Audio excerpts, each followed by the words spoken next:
The Bible mentions money more than 2,000 times. That's twice as many verses as faith and prayer combined. What if most of us have been chasing the wrong things with it our entire lives? Here's what's fascinating. Scripture doesn't say money is evil. It warns about something far more dangerous: the restless pursuit of things money can never deliver. You work harder, earn more, spend bigger, yet somehow end up feeling emptier than when you started. That's not an accident. The Bible predicted this exact trap thousands of years ago.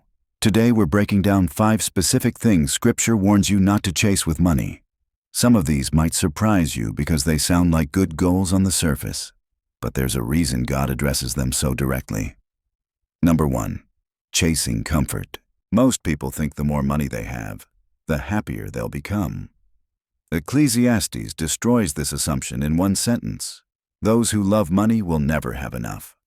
How meaningless to think that wealth brings true happiness. That word "never" is doing heavy lifting there. Consider this angle. Which scenario feels worse? Having $5 in the bank and losing it, or having $50,000 and losing it? The wealthy person loses more, right? But here's what actually happens. The more you accumulate, the more you fear losing it. You're not gaining peace. You're multiplying anxiety. Money creates a strange deception. It promises comfort, but delivers 2 outcomes instead.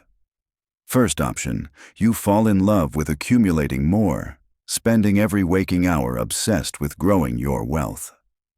Second option, you become paralyzed by the fear of losing what you've built. Neither state resembles comfort. Both represent forms of slavery.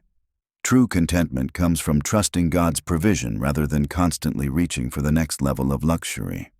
The Bible teaches satisfaction with what He provides, not endless striving for softer cushions and bigger houses. Comfort becomes a moving target. You never actually arrive. Number 2. Chasing status. Jesus made one of His most shocking statements about wealth when He said it's easier for a camel to go through the eye of a needle than for a rich person to enter God's kingdom. That imagery hits hard because it's physically impossible. He's making a point about spiritual danger, not condemning money itself. The Pharisees listening to Jesus ridiculed this teaching. Why? They believed wealth proved spiritual superiority. In their minds, the richer you were, the more God favored you. Your bank account became your righteousness scorecard. We do the same thing today. We chase titles, corner offices, luxury cars, designer clothes. All of it screams, "I've made it," to everyone watching. But Scripture consistently teaches that worldly wealth cannot guarantee spiritual standing before God. No one can serve 2 masters. You'll either hate one and love the other, or be devoted to one and despise the other. You cannot serve both God and money. Status built on wealth is a house constructed on sand. The moment your financial situation changes, everything collapses. Your identity shouldn't be tied to what you own or how others perceive your success. That's not security. That's desperation wearing expensive clothes. Number 3. Chasing speed. Proverbs drops this wisdom. Dishonest money dwindles away, but whoever gathers money little by little makes it grow. Notice the contrast between quick schemes and patient accumulation. Get-rich-quick promises flood our culture.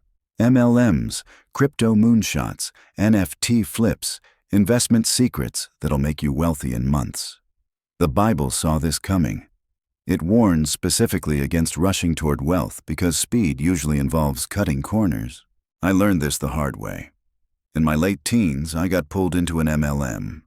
A friend showed me numbers, then stories, then other people who were supposedly earning even more. None of them were the ones directly paying me. There was always someone higher up, always one more level above.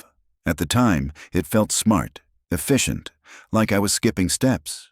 What I didn't realize was that speed was the product being sold, not the business, not the value, just speed. And speed demands sacrifice. You rush decisions, you ignore risk, you trust excitement instead of structure.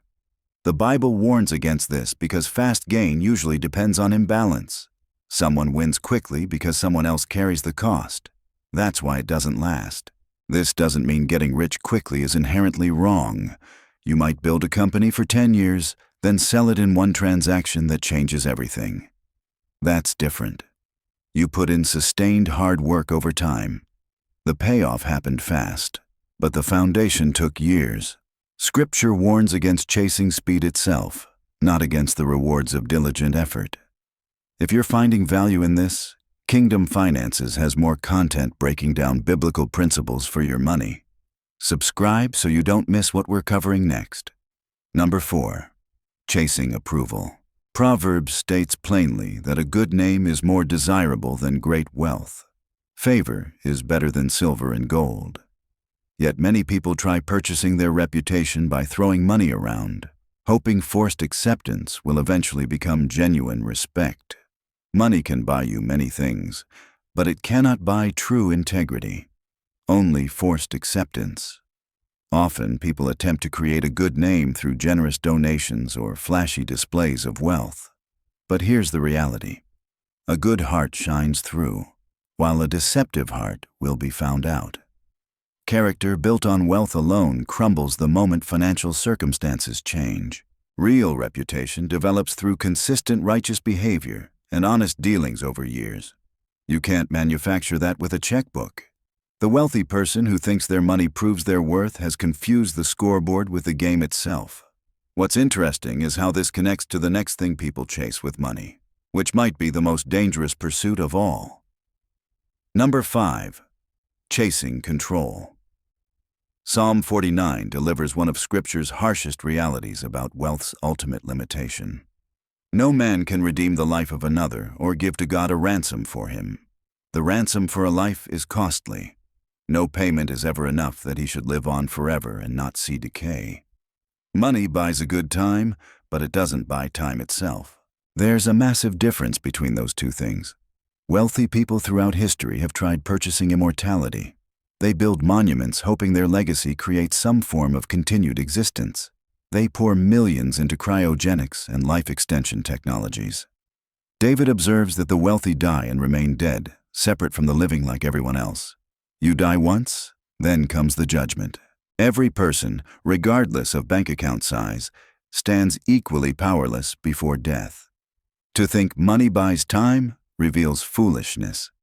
Believing it shows that money doesn't purchase wisdom either. This connects directly to the deception we covered earlier about chasing happiness. The Bible warns that those who love money will never have enough. Which scenario sounds worse? Having $10 and losing it, or having $100,000 and losing it? Most people immediately answer $100,000. But here's the trap money sets. The more you accumulate, one of two things happens. Either you fall in love with it and spend all your time acquiring more, or you become terrified of losing what you have. Both outcomes create the same result. Your money controls you instead of serving you. Ecclesiastes addresses this head-on. Whoever loves wealth is never satisfied with their income.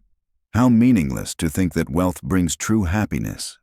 That insatiable nature creates a perpetual cycle where enough never exists. The restlessness stops when you stop chasing what money was never designed to provide. Comfort, status, speed, approval, control, all of them promise fulfillment, but deliver emptiness instead. Scripture warned about this pattern because God knew exactly how these pursuits would consume us. Here's what changes everything. When you shift from chasing to stewarding. Stop viewing money as the tool to get what you want, and start seeing it as a resource entrusted to you for purposes beyond yourself. That perspective transforms how you earn, save, spend, and give. The 5 things we covered today represent the most common traps believers fall into with their finances. But recognizing the trap is only the first step. Actually escaping requires intentional decisions about where your security comes from and what you're ultimately building toward. God doesn't oppose wealth. He opposes the restless pursuit that destroys your peace, damages your relationships, and distracts you from what actually matters. The question isn't how much money you have. It's whether your money has you.